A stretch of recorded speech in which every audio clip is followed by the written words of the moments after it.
Magandang araw. Ako po si Mark Lester Lirag at ito po ang aking daily devotion.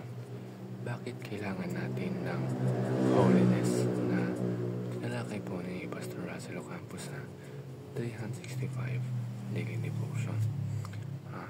Concept ngayong araw is tungkol sa purity of the church.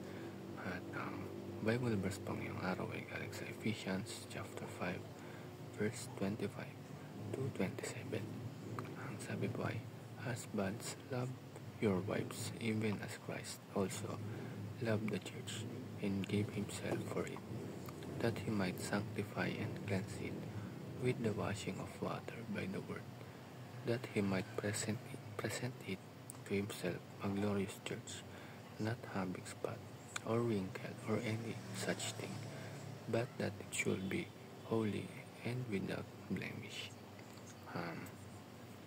Dito natin makikita ang purity of the church ay hindi lang tungkol sa panlabas na kaayusan o kung gaano kaganda ang ating mga gatherings, kundi ito ay mas malalim pa. Ito ay tungkol sa inward holiness ng mga tao ng Diyos. Dahil kung isipin natin, ang simbahan ay hindi lang ang isang gusali, kundi tayo mismo bilang mga mananampalataya ang bumubuo ng katawan ni Kristo. Kaya nga sinabi sa passage na ito na si Kristo mismo ang nagbigay ng kanyang sarili para sa church upang ito ay maging malinis at banal. Dito pumapasok ang proseso ng sanctification. Ang gawain ng Diyos na baguhin tayo at hubugin tayo upang maging mas kahalintulad ni Kristo. At dito papasok ang first teaching. God purifies the church for Jesus Christ. Malinaw na ang dahilan ng ating paglilinis at pagpapagiging banal ay para kay Jesus mismo. Hindi tayo nilinis para lang maging mabait sa paningin ng tao, kundi para ihanda tayo bilang isang bride na karapat-dapat kay Kristo.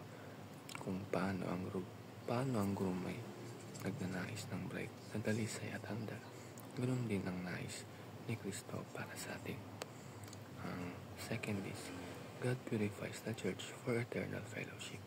Ang pagiging malinis at banal ay paghahanda din para sa walang hanggang pakikisama natin sa Diyos. Kung ang puso natin ay puno ng kasalanan, paano tayo makakapiling ng Diyos na banal? Kaya araw-araw, tinutulungan tayo ng Holy Spirit na naiwan ang mga bagay na hindi kalugod-lugod at palitan ito ng katwiran. This is a lifelong process, kaya nga tinawag itong daily walk with God. At ang last is, God purifies the church for world transformation. Ang panghuli, hindi lang tayo nililinis para sa ating sarili. Nililinis tayo ng Diyos para maging ilaw at asin ng mundo. Kapag nakikita ng ibang tao ang pagbabago sa atin mula sa makasalanang pamumuhay patungo sa buhay na matuwid, nagiging testimony tayo na ang Diyos ay tunay na makapangyarihan. Ang purity ay hindi lang para sa loob ng church, kundi para rin maapektuhan ang lipunan. Yun lamang po.